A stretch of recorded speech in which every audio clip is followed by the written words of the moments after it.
Looking to find out what's happening on the NDSU campus? Watch Bison Information Network News every Friday, Saturday, and Sunday on Cable 1 Channel 70. This student-run weekly newscast covers relevant news and current events, entertainment, Bison sports, and more. Watch BIN News Fridays at 9 p.m., Saturdays at 9 a.m. and 9 p.m., and Sundays at 9 a.m. on Cable 1 Channel 70. Bison Information Network News is brought to you in partnership with Cable 1.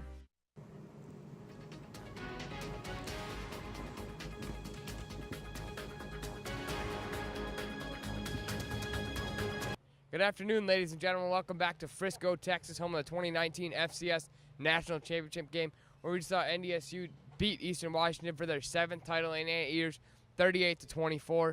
Alongside me here is Isak Dinesen, along with Joe Thompson. And guys, what'd you make of that first half from the Bison? We'll get to the second half after the commercial break, but what'd you make from the first half? Well, it was. I thought it was a good start for NDSU. Certainly, keeping Eastern Washington off the board early was a super important deal for NDSU to begin the game. Only allowing 3 points until the latter stages of the first half, but getting out to a 17-3 lead. The offense, while it was a little inconsistent, they still kept moving the chains in the first half. They kept moving the chains on third down to sustain drives, and then both touchdowns were by Easton Stick in the first half, running the football. And it was good for NDSU to get off to that start, at least running the ball from that perspective. And certainly getting out to that lead, definitely something that anybody on that Bison sideline would have wanted. Maybe a little bit more, you might think. They did have to settle for a field goal once in that first half, but certainly scoring 3 times in that first half, a big win for NDSU. I have to agree with Isaac. I thought it was a great start for NDSU. They got points on the board in their first drive right away. Although it wasn't a touchdown, it was a field goal. Then they pretty much held Eastern Washington in check up until late into the second half. They got out to that 17-3 lead, like Isaac said, and then I think they kind of took a little bit of a step off the gas. They allowed Eastern Washington to get that touchdown to cut it to 17-10, and then eventually they got back to a 2-score lead. And then at the end of the first half, the Eastern Washington had that great fake field goal that got them the touchdown to cut it to a 1-score game. Nobody in the stadium was expecting it. I wasn't expecting it. I asked, like, out loud, why are they going for the field goal? They're on the 2-yard line. They should be going for the touchdown. On 4th and goal, nothing to lose. It's a championship game. And they caught me off guard, and I got to say it was pretty impressive. I would have to say, yeah, I agree. That fake field goal was very impressive. About 32 seconds left in the first half, I want to say. I know I played, about 32 seconds. Because we were all wondering, we were all standing on the other end, all the media members just sitting there talking. We were all wondering, what just happened? How'd they score? Because from our angle, it looked like the holder just shoveled it. But if you watch the replay, he kicked it. And it was like a little kick pass. Really? At least that's what it looked. That's what I saw on Twitter. People saying it looked kind of like dude just kicked it, and it was like a kick pass. It was like a little interception. Even cooler then. We'll have to look at the replay when we get back to the hotel a little bit later, but that's a gutsy call. It is a gutsy call. Because if you don't get it, it's 17-6. Yeah, but at the same time, you gotta have to go with those gutsy calls at the end in the national championship game. You gotta learn how to take risk. Otherwise, if you play too conservative, the other team's gonna stomp all over you. So kudos to Eastern Washington and Aaron Best for giving them the confidence to run that kind of play. Also, Eastern Washington without JT Tullier today, their best offensive lineman. Isaac, how much do you think that hurt them in the first half? Just having a fresh JT. Without having that presence in the middle, he's a big fella, and it certainly showed in the first half. Not being able to clog up those running lanes important, although they did shore that up later in the game. But certainly in the first half, allowing Easton Stick to on those design quarterback runs to find his way into the end zone, and also getting Lance Dunn his opportunities to run, as well as Ty Brooks. Ty Brooks had a long run in the first half that set up the Bison's first touchdown for Easton Stick. And certainly you'd like to have that kind of a presence in the middle, as big as 99 and White is, but nonetheless, certainly NDSU knew that he was not going to be available coming in, and credit to them for taking advantage of that.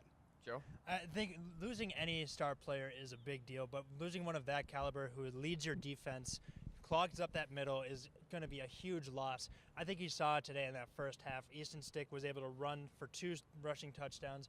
Lance Dunn and Ty Brooks, even Seth Wilson and Adam Cofield eventually got out there and were able to get some pretty decent chunks yardage off of the run plays. So not having JT in the lineup for them really hurt for Eastern Washington. And it looked like early on, it looked like Eastern Washington was going to be able to stop that run because Lance wasn't able to get anything going up the middle. Ty wasn't able to get anything going up the middle. Seth wasn't even able to. Easton, even on the shotgun QB draws, he wasn't able to get anything going up the middle. So a lot of people, I myself thought that NDSU was going to have to go outside and use their speed and use their physicality to kind of push around that line. But as the first half went on, they started to break yardage. Yeah. And that kind of gave them a vote of confidence going into the second half. And we'll take a quick commercial break. So when we come back, we'll give you all about the second half, and we'll also give you some post-game reaction from immediately following the game. That and more when we come back. Conveniently located across the street from NDSU's campus, Herd and Horns is the place to go, whether you're looking for a fantastic meal or just a quick bite to eat. Hi, welcome to Herd and Horns. Are you from the Drink Right Away? With friendly staff and excellent service, it's a restaurant for all ages.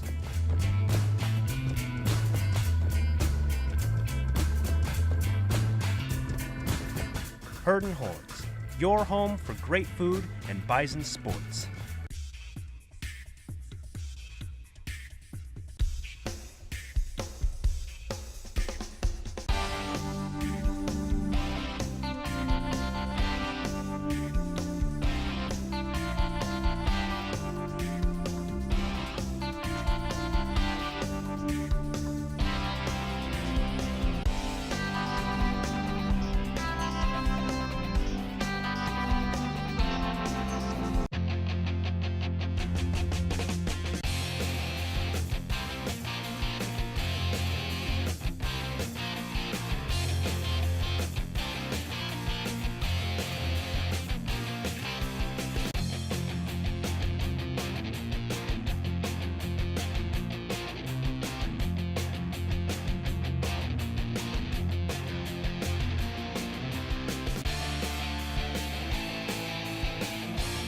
Welcome to Bison Block.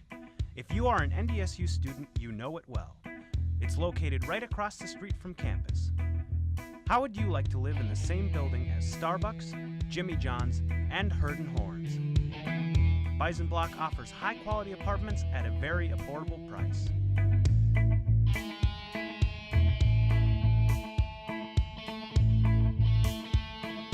For more information, go to our website at bisonblockfargo.com to apply today.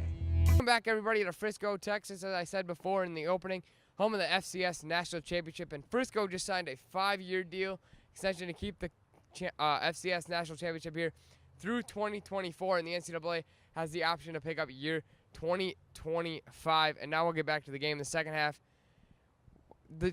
Isak, we'll start with you. What adjustments do you think the Bison made going into halftime? I know we talked to Coach Messingham after the game, and he said they didn't make anything, but there's got to be something that they made. Well, I think you have to see Easton Stick finding Darius Shepard early in the first half. You'd have to think maybe they started to look back into their deep passing section of their playbook, and hey, maybe we'll bust that one out, because that was a big deal in that second half. Darius Shepard with a couple touchdowns, with a couple long catches in this game. He was a big part of that offense in the second half as the Bison were able to ultimately pull away in the second half. The passing game did not take center stage in that first half. No bones about it. Easton Stick 2 rushing touchdowns, and it was a lot of ground focused in that first half from NDSU. But getting a couple of long pass plays in that second half definitely did help them. And as well as not only just being able to get the long plays, but get the short and intermediate ones, as NDSU was able to close out the game as they were able to move the chains on third down. I would say offensively it didn't seem like they changed much, but I think defensively they sort of just locked down, kind of put their foot on the throat of Eastern Washington. Although they did give up that big rushing touchdown right away in the second half. Right in the way of the second half, and then that pretty quick drive that Eastern Washington had towards the end of the game to cut it back to a 2-score game. But there's that one point in the very beginning of the second half, where it was just a back and forth turnover. Oh my! Eric Berrier threw his second pick of the game, and then Easton the very next play threw a pick. Yep. And then the couple plays after that, when Eastern Washington got the ball back, their new quarterback who stepped in for Eric Berrier, he fumbled the ball, and we picked it up, and then it led to another touchdown, another passing touchdown for Easton Stick. So it was that whole sequence was just crazy and something I wasn't expecting. But the defense made a lot of adjustments on both for NDSU and Eastern Washington, and I think eventually NDSU after that whole sequence just locked Eastern Washington down. They couldn't get anything going. And I gotta agree with you. After that 75-yard touchdown by Sam McPherson, then Easton hit Darius, who ran a little double move. Coach talked about it. Coach Bessingham talked about that in the pregame, and you could catch that interview on our YouTube channel. I mean, it was he just streaked right down the sideline. There was nobody that was gonna catch 20. Yeah, I saw that. I saw that route developing. I thought he was gonna go for some sort of like comeback route because that's what it looked like he was running. And then I see Easton just air it out, and I'm like, what the heck? And I see Darius Shepard just like 5 yards ahead of his defender and catches it. Just much like he did last year against James Madison, had another wide open touchdown catch. Yeah, the one except for the one on the James Madison, that was only at like the 49, about midfield. This one, Easton probably threw it from the 20-yard line to the opposite 20. That's 50 yards in the air. He probably could have put more. He probably could have had a little longer throw. But he still led Darius. That's an NFL type throw. That's what NFL scouts are gonna start to see. And you guys can get into the draft process later as that starts to come about, because there's going to be a lot of stuff going on about that. A lot of stuff. But let's focus on the game. Second half right away, back-to-back touchdowns. McPherson 75, Shepard 78, 153 yards, back-to-back turnovers, back-to-back-to-back turnovers, all within like a 5-minute span. Yeah. As a fan, you're like, what's going on? What's going on? It's like, as a player, you feel like you got to get exhausted at that point. Yeah. I mean, just having to run back onto the field after a turnover and then immediately get off the field because you just committed a turnover, and then have to immediately run back onto the field because your defense just forced another turnover, and then like NDSU after that fumble, almost immediately scored a passing touchdown to give them another, I think, a 2-score lead at that point early on in the second half. It had to have been exhausting because you're just running back and forth and back and forth. At some point, it's got to wear you out. Isaac, 31-17, going on to the fourth quarter. What do you think's going through NDSU's mind right away in the fourth when you have a comfortable 2-score lead? And it kind of looked like they were drive to score again, but they had to punt. Well, I think the mentality that you have to have when you're up by 2 scores in the fourth quarter, make sure that we have the ball and the other team doesn't. And that has to happen in any way possible. You just have to leave no doubt out there. Certainly it didn't have the expected result that it had until the very end of the game in terms of being able to add points to the lead. But nonetheless, they did sustain a few drives, but ultimately couldn't come away with points. Cam Peterson did miss a field goal late in the fourth quarter, but which was kind of a bit of a shocker, as it was a fairly close field goal attempt. But nonetheless, just credit NDSU's defense as well. They did keep Eastern Washington off the board with that 2-score lead, even though they didn't score themselves. Joe? I have to agree with what Isaac said. Like I said earlier, NDSU's defense just locked down in the second half. They didn't allow anything, even after that turnover battle early on in the second half. That was crazy. They didn't allow Eastern Washington to do anything, even with the replacement quarterback replacing Eric Berrier, and then Eric Berrier coming back onto the field. They couldn't do anything. They got that last drive late in the game to cut it to a one possession game. I was like, after that drive, I was like, where was that earlier in the third quarter? You guys needed one of those drives to keep this competitive, and then they tried for the onside kick, and they got to redo the onside kick because of an offsides call. And I would argue that the first one, although it was an offsides on NDSU, NDSU, I thought the second one was worse for Eastern definitely Washington because it went right to Robbie Grimsley, who immediately needed it. And Coach Kleiman said everything was open in the playbook yesterday. Apparently that man put Easton Stick on the hands team for that onside kick. He was on the Easton onside Stick, kick. who's a quarterback. You never see quarterback on hands team. Yeah. Was on the hands team. They even let Jabril Cox, who's been begging and trying to go around to all the coaches. The first one, he could have took that to the – he almost did. If it wasn't for an offside penalty. But, after the game, we were able to catch up with some of the players, hear their reactions. They were all grateful for Coach Kleiman. Looking back at this, we're going to reflect on this dynasty. 7 wins, 8 years. 2 coaches. Isak, what does that say about NDSU that they're able to go to switch coaches and the dynasty just continues? It really shows how strong of a program NDSU truly has. Being able to transition through 3 different head coaches, and there's still going to be expectations that you can hold the high standard that's been left by the 2 other predecessors, Craig Bull and Chris Kleiman, who now will have coached his last game with the team after today.